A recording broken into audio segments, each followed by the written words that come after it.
വിശുദ്ധ മർക്കോസിന്റെ സുവിശേഷം 5-ാം അധ്യായം 34-ാം തിരുവചനം. അവൻ അവളോട് പറഞ്ഞു, മകളെ, നിന്റെ വിശ്വാസം നിന്നെ രക്ഷിച്ചിരിക്കുന്നു. സമാധാനത്തോടെ പോവുക, വ്യാധിയിൽ നിന്ന് വിമുക്തയായിരിക്കുക.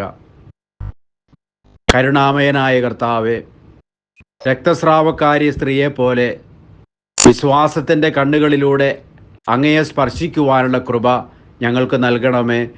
ആമേൻ. ദൈവം നിങ്ങളെ സമൃദ്ധമായി അനുഗ്രഹിക്കട്ടെ. നമ്മുടെ കർത്താവ് ഈശോ മിശിഹായുടെ കൃപയും പിതാവായ ദൈവത്തിൻ്റെ സ്നേഹവും പരിശുദ്ധാത്മാവിൻ്റെ സഹവാസവും നാം എല്ലാവരോടും കൂടി ഉണ്ടായിരിക്കട്ടെ, ഇപ്പോഴും എപ്പോഴും എന്നേക്കും.